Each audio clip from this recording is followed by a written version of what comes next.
نحمدہ و نصلی علی رسولہ الکریم اما بعد فاعوذ باللہ من الشیطان الرجیم بسم اللہ الرحمن الرحیم۔ حکایات اولیاء کے سلسلہ میں حضرت مولانا جلال الدین محمد رومی رحمۃ اللہ علیہ کی بیان کردہ ایک حکایت پیش خدمت ہے۔ آپ فرماتے ہیں حضرت داؤد علیہ السلام کی قوم میں ایک درویش تھا جو ہمیشہ اللہ تعالیٰ سے ایک ہی دعا کرتا تھا کہ یا اللہ مجھ میں کمانے کی طاقت نہیں، اے اللہ تو مجھے غیب سے رزق عطا فرما دے۔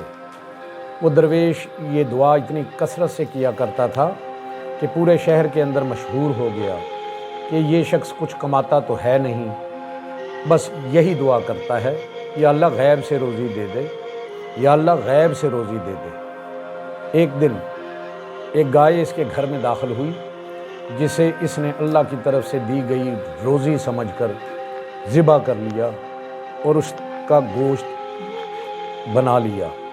گائے کا مالک جب پہنچا تو سخت غصے ہوا اور گائے کا مالک شکایت لے کر حضرت داؤد علیہ السلام کے پاس پہنچا اور اس درویش کو پکڑ کے حضرت داؤد علیہ السلام کے دربار میں لے گیا اور کہا، آپ دیکھیے اس ظالم نے کیا کیا، میری گائے ذبح کر دی۔ اب سارا قصہ حضرت داؤد علیہ السلام نے جب سنا تو آپ نے اس درویش سے کہا کہ تو نے اس کی گائے کیوں ذبح کی؟ تو وہ درویش کہنے لگا، پیغمبر خدا یہ اللہ کی دی ہوئی روزی ہے۔ تو حضرت داؤد علیہ السلام نے فرمایا کہ ابھی تم چلے جاؤ، کل کو میں اس کا فیصلہ کروں گا۔ رات میں حضرت داؤد علیہ السلام نے اللہ تعالیٰ سے مناجات کی اور اللہ سے سوال کیا کہ یا اللہ یہ کیا ماجرا ہے۔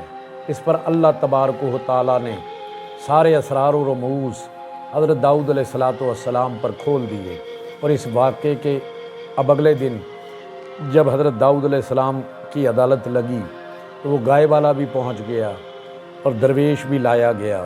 تو حضرت داؤد علیہ السلام نے اس گائے والے سے کہا، تمہاری گائے ذبح ہو گئی، بس تم اس پر صبر کرو، درویش کا پیچھا چھوڑ دو، تمہیں اللہ نے بہت دیا ہے۔ لیکن گائے کا مالک نہ مانا۔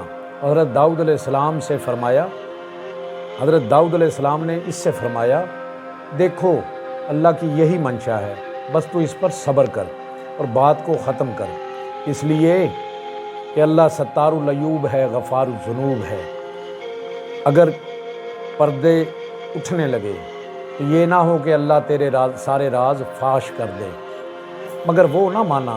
تو حضرت داؤد علیہ السلام نے فرمایا کہ جو تمہارا باقی مال اور جائیداد ہے وہ بھی تو اس درویش کو دے دے، میں یہ فیصلہ کرتا ہوں۔ سب مجمع بھی حیران ہو کے ایک دوسرے کو دیکھنے لگا کہ حضرت داؤد علیہ السلام کا انصاف تو آسمان و زمین پر مشہور ہے۔ اس پر حضرت داؤد علیہ السلام نے فرمایا کہ اصل میں اللہ ستار العیوب ہے، غفار الذنوب ہے، اس نے تیرے اوپر ستاری کا پردہ ڈال رکھا تھا۔ بہتر ہوتا کہ تو گائے کے نقصان پر صبر کر لیتا، اور گائے لے گیا تو لے گیا، باقی پر ستاری کا پردہ ہے، لیکن تو باز آنے والا نہیں، چل آ میرے ساتھ۔ یہ کہا اس شخص کو آپ دریا کی طرف لے گئے۔ اب دریا کی طرف جب گئے تو سارا شہر بھی ساتھ چل پڑا۔ دریا کے کنارے پر ایک گھنا درخت تھا جس کی ٹہنیاں نیچے تک جھکی ہوئی تھیں اور پانی کو چھو رہی تھیں۔ اس درخت کے نیچے حضرت داؤد علیہ السلام نے اس گائے والے شخص سے کہا، کیا تجھے یہ درخت اور یہ جگہ یاد ہے؟ یہ وہی جگہ ہے جہاں تو نے چھری سے اپنے آقا کو قتل کیا تھا اور لاش اور چھری اسی جگہ دفن کر دی تھی۔ اب لوگ بڑے حیران ہوئے کہ حضرت داؤد یہ کیا کہہ رہے ہیں۔ آپ نے فرمایا، یہ وہی آقا تھا، اس کے گھر بار، جائیداد، مال و متاع پر تو نے قبضہ کر لیا تھا، اور یہ جو درویش ہے یہ اس آقا کا بیٹا ہے۔ یہ اس وقت معصوم یتیم بچہ تھا، تو نے اس کو دھتکار کے نکال دیا تھا۔ یہ وہ یتیم ہے، یہ اصل میں تیرے سارے مال کا مالک ہے، اور تو اس کے باپ کا غلام تھا۔ جب یہ بات کہی تو وہ تھر تھر کانپنے لگا کہ سارا راز فاش ہو گیا اور اس جگہ کھودنے پر چھری اور لاش برآمد ہو گئی، اور اس گائے والے نے اپنا سارا جرم قبول کر لیا، اور سارا شہر کہنے لگا ہم اپنی ناسمجھی میں آپ کی بے ادبی کر بیٹھے، ہمیں معاف کر دیجئے۔ اس وقت حضرت داؤد علیہ السلام نے حکم صادر فرمایا کہ درویش کو حکم دیا کہ اپنے باپ کا قصاص لے لے، لہٰذا اس گائے والے کو قتل کر کے وہیں دفن کر دیا گیا اور سارا مال و جائیداد درویش کو دے دیا گیا۔ اس حقائق عبرت کو سمجھیں۔ ابتدائی طور پر معاملہ عام لوگوں کو گائے والے کے حق میں نظر آیا، لیکن اللہ تعالیٰ نے حضرت داؤد علیہ السلام پر ایک پوشیدہ حقیقت ظاہر فرمائی۔ گائے والا دراصل ایک قاتل تھا، اس نے اپنے آقا کو قتل کر کے اس کا مال ہڑپ کر لیا تھا۔ آقا کا یتیم بیٹا ہی وہ درویش تھا۔ گائے والے کے پاس موجود تمام مال دراصل اسی یتیم کا حق تھا۔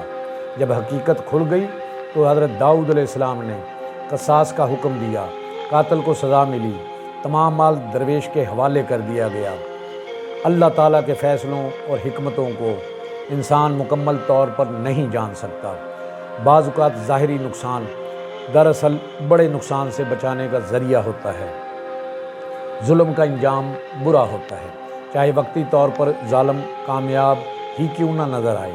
صبر کرنے والوں کے لیے اللہ تعالیٰ کی خاص مدد اور انعام ہوتا ہے۔